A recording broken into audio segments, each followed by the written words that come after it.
Ladies and gentlemen, how is everybody doing tonight on the show? Tonight, man, we got some wrestling news, and then we got freaking SmackDown to recap. So let's go, ladies and gentlemen. Let's get to work on this Saturday, ladies and gentlemen, here tonight, man. Let's see here. Let's talk about some news, and then we'll move over to recap SmackDown.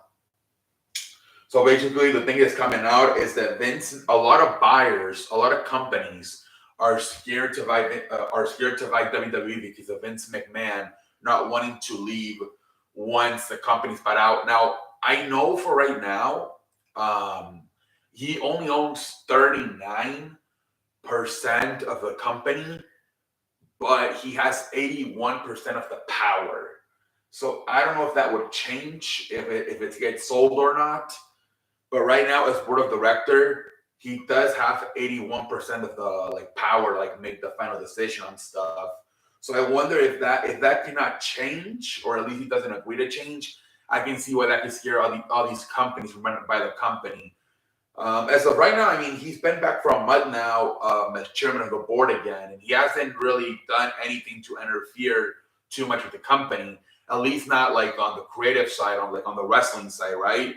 They're saying he's back in WWE headquarters in Connecticut, but I was wondering if there was a possibility he could have been at the show last night, because the show was in Connecticut last night. But I haven't heard anything about him being at backstage or anything, so that might be a really good sign. The fact that the show is actually in Connecticut, where he lives, and he still wasn't. That might be a good sign. He's not, at least for now, not interested in interfering with the creative and the wrestling side. Especially we're 2 months away from WrestleMania. So that might be a good sign. But apparently, even though Nick Khan said in an interview last week he will seriously consider stepping down once the company gets bought out, they're reporting that a lot of companies, especially the Comcast, who was the leading the favorite to buy it since they were already doing business with WWE, they own the Peacock, and WWE is doing all their pay-per-views on the Peacock. And they also obviously own USA Network. That's where Monday Night Raw weekly happens. So they thought they would be the leading candidate. But as of right now, there's a lot of talk saying that Comcast has pulled out, and because and no one knows, none of these companies, right, know Vince McMahon better than Comcast, who have been doing business with the WWE for years, right, with the USA Network getting televising Raw for years now, and then now the last few years, them also showing their WWE pay-per-views on their streaming service, the Peacock. So if Comcast knows, man, so if they're stepping down, that might not be a good sign, man. So we'll see, man. Could this potentially lead to Vince McMahon once again stepping down, realizing that he's the one that's hurting the chance of the company getting sold? We'll see what happens, ladies and gentlemen. Triple H says that the reason that he broke up Baron Corbin and JBL is because he thought this would be a good pairing, but it is not. It's been a disaster. If anything, it's buried Baron Corbin. So he decided to break them off. Like I said yesterday, don't expect to see JBL on TV anymore, at least not weekly. I still think it might be something personal with JBL with his mom, but I don't know. Let's be honest. It wasn't working, right? It was not working. They're saying Triple H was the one that broke it off. I wouldn't be surprised if JBL went up there and tell him, "Hey, this is going nowhere," and they maybe mutually agree to break it up. Who knows? But it's over. Baron Corbin, you're at the point where you might have to send him back to NXT to repackage himself. And once he repackages himself, that has to be it. The problem that WWE has had with Baron Corbin is they continue to repackage him. The Lone Wolf, Constable Corbin, which remember at one point was the freaking general manager. How the hell is an active wrestler going to be the general manager? Then they made him Bun-ass Corbin, right? When he was poor. and he was like homeless. Then you made what do you make him? Happy Corbin when he got rich, and now you freaking remember there was also a King Corbin, right? When he won the King of the Ring, he was King Corbin, and the latest, this was the latest one, right, with JBL, the modern day wrestling god. They have got to find a good gimmick for him where they stick with it, man. They got to stop repackaging the guy, man. That's a problem. I feel like at this point he might have like a freaking almost like an identity crisis. Like, who am I? I don't know, man. You saw what happened to Elias, right? He was doing fantastic as with the guitar, and they freaking decided to turn him into Ezekiel, and it was completely disaster. And now he's back to being Elias with the guitar, and he's completely lost. He lost his momentum he had the first time he was Elias. It seems like it's almost like the few months he changed to Ezekiel, it kind of messed up his confidence, and he hasn't been the same, even though now he's back to the old gimmick. Anyway, so yeah, and then last one is Katahia Oguchi, who's a Japanese wrestler who's a free agent, is trying to make a decision whether he wants to go to WWE or AEW. He said he would love WWE, but he kind of hinted that he wants the freedom to do like more indie shows, and obviously WWE does not let you do that. So that could lead to him choosing AEW instead, so he has more freedom to work other places. So we'll see what happens. We'll see. But I think that's about it. Well, no, I think there was one more. Randy Orton. Now there's a report saying he could be back for WrestleMania. Wow. That would be great news. I mean, he's been out for what? I think since like June, July. So yeah, we're closing in here in about 6-7 months. So that would be fantastic. Maybe I'm thinking, is it possible they bring him back the next night after WrestleMania? They love to do big splashes too, right? The next Monday Night Raw. Maybe that could be more realistic target, because I don't know at this point, unless he can get back like here in the next few weeks, they might have to possibly rush a WrestleMania storyline with him. So if he's like ready somewhere like in March, like say like 2-3 weeks before WrestleMania, they might just say, you know what, man, let's not rush a storyline. Let's bring you back the night after WrestleMania. So that's what I can kind of see more. Yeah, he's gonna be ready around WrestleMania. But if it's like with 3 weeks left or less, I can see them doing it, waiting until the Monday Night Raw after WrestleMania to do it. I think that's going to be a good one this year. The last 3-4 years hasn't been good. The Raw after WrestleMania, but I think Triple H, I think he's gonna. I would do the draft the night after WrestleMania. That would automatically make it interesting. That was the Super Bowl last night. Now tonight it's opening night. It's the season ended last night. We had the Super Bowl. The Super Bowl being WrestleMania. Monday Night Raw is opening night. It's the opening of a new season. Who's gonna stay here on Raw? Who's gonna go to SmackDown? That's what I would do. Make that like the opening night, man, of the new season. But I think that is it. Let me make sure. But I think that's it. Excuse me.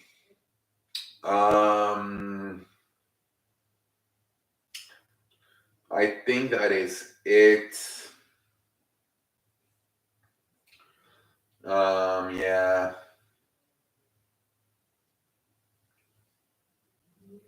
Okie dokie. So let's do SmackDown recap, and then we'll call it a night here tonight on a freaking Saturday. Let's see here, SmackDown, February 10, 2023. I don't know why you keep it. I never have. I literally do this shit on the fly. Anyway, let's go. Where is my favorite website to do these? Fuck. I can't. Let me see. You know what? Maybe. Oh, fudge. I hate this shit so much, man. Hold on, guys. I'm having problems. Um,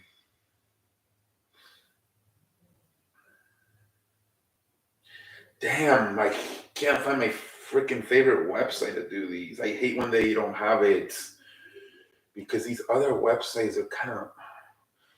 I like it when they go like literally detail by detail, so I don't forget anything. But I don't know why that freaking. I wish that I had that website saved or something. Um.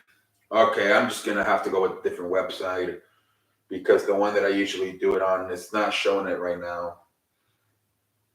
All right, so hopefully, let's see here. It starts off with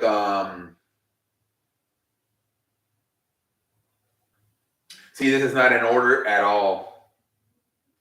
This is not in order at all. I'm gonna have to look. Okay, I apologize, ladies and gentlemen, but it's.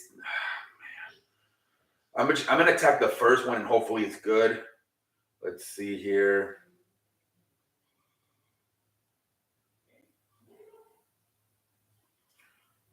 Oh my goodness, this is like a fucking. I'm getting so pissed off right now, ladies and gentlemen. Um. Wow. Wow. Wow. Wow.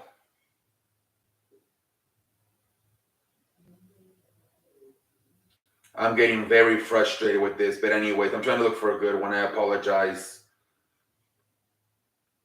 Um, all right. Well, this one has the matches. I'm gonna have to try to memorize all the backstage segments, I guess. Jesus Christ. So WWE starts up with Paul Heyman and Sami Zayn. Um, Paul Heyman talks about how everything's being attacked right now with Cody Rhodes and Sami Zayn. They're threatening, and the one thing that matters and for the tribal chief and everybody in the bloodline is the two titles. And pretty much Sami Zayn comes in. He's like, you don't even have to worry about Cody Rhodes because in 8 days I'm gonna be the one that ends Roman Reigns' title reign. You go tell him that, and he just kind of hugs him and he tells him in his ear, and freaking Paul Heyman falls down on his knees. So that's basically what happens, man. Then you freaking have the freaking Sheamus and McIntyre versus Hit Row. Very easy match, man. Kind of terrible. Like I think they gotta send Hit Row back to NXT as well, just like Baron Corbin, man. They are terrible, man. Jesus Christ.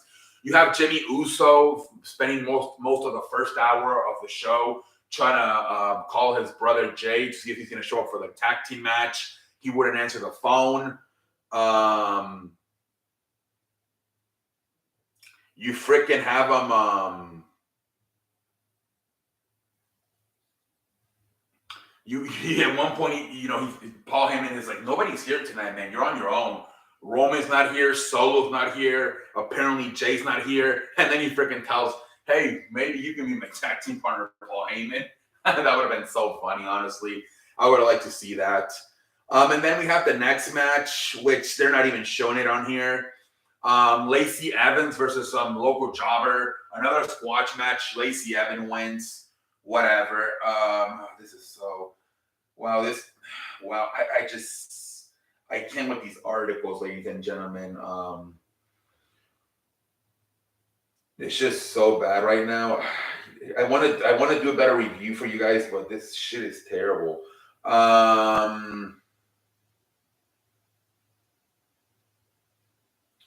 So yeah. Anyways, next we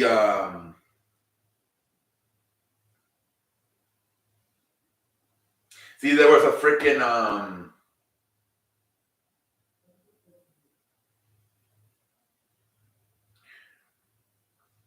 So yeah, Lacey Evans watches some girl named Cameron Harris. This is a much better one, and that was pretty much going over. Obviously, another jobber squash match. Then we get a backstage having Sonya Deville with Adam Pearce and Chelsea Green. He's like, you two have something in common. You both love to complain. So he puts them in a tag team match together versus Raquel Rodriguez and Natalia, or not, I don't know, Liv Morgan, I believe. So Chelsea Green is on both shows now? The fuck? She's on Raw and SmackDown? Why makes her so special to be on both shows? Jesus Christ. Next, we had the tag team match, the Usos versus Ricochet and Braun Strowman. Freaking Jimmy comes up by himself. And then at the last moment when they're getting introduced, Jay comes out and they have a match. Great match, by the way. The Usos retain. And then after the match, Jimmy tells Jay, "Are you in or out?" And Jay literally tells him, "I don't know, man. I have no idea." And then he walks away. And then Paul Heyman comes in like, "What did he say?" He's like, "He didn't say nothing."